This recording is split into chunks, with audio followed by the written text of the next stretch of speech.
Hello everyone and welcome to English with Aish. I'm your host, Aish. Today we have something truly exciting in store. How can I improve my English? Honestly, this question is like one of the biggest concerns for learners out there. English can sometimes feel like a maze, can't it? But trust me, with the right strategies, you'll find your way out. Oh, totally. All those grammar rules can, really bog you down, What's even the deal with all the different tenses? Exactly. Grammar can feel like trying to decipher a secret code. Let's kick things off with our first golden nugget. Listening. It's absolutely essential. Imagine this. When you watch English films or tune into podcasts, you soak up the natural rhythm of the language. It's like absorbing a whole new culture through your ears. Right. So it's like training your brain to catch the sounds before you even start speaking, isn't it? Like warming up before a big race. Absolutely, and don't get discouraged if you don't grasp every single word. Understanding comes with time. Think of it as piecing together a jigsaw puzzle. Even if you have just a few pieces, it's all part of the bigger picture.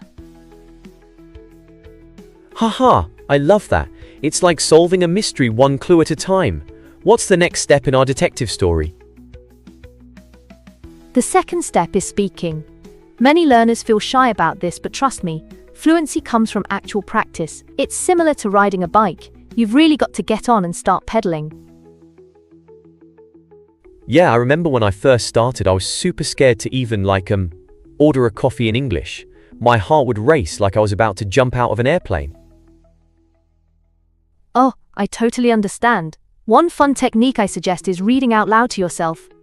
Pick a short text and repeat it. This can build up your confidence. If you manage to find a language partner to practice with, that's just icing on the cake. Right, it's like having a language buddy. Makes practicing way less intimidating, Precisely. Now moving on to the third step, reading and expanding your vocabulary. You don't have to dive straight into massive novels. Begin with shorter passages.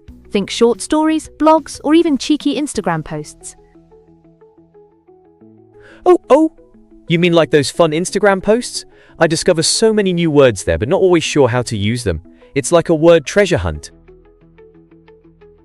Absolutely. And here's a nifty trick. When you land on a new word, snatch it up and use it right away. For instance, if you learn the word excited, try saying something like, I'm excited about my plans this weekend. Woo, it's all about creating little connections in your brain. That's so true, like building little bridges to the new words so they connect and work for you, right? Perfect analogy. Now let's discuss the final key point, consistency.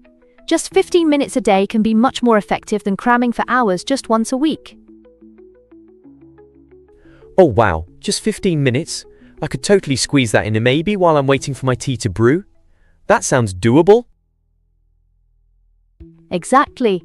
You can incorporate it as part of your daily habits. Set your phone to English, write a short journal entry in English, or even try thinking in English while you're cooking or out for a stroll. Ooh, that's such a fun idea. I can totally imagine thinking in English while I'm whipping up a good curry. Haha, fantastic. So just remember to listen, speak, read, and stay consistent. These are your building blocks. Oh, nice. Simple but effective. Like a cheat sheet for success. And remember, mistakes aren't something to fear. They are merely proof that you are learning and growing. Right. Fear and fright make us feel alive, huh? Like riding a roller coaster but way less scary. Exactly. That wraps up today's episode. Thanks for joining us on this language adventure. See you next time. Keep learning, keep growing. Can't wait.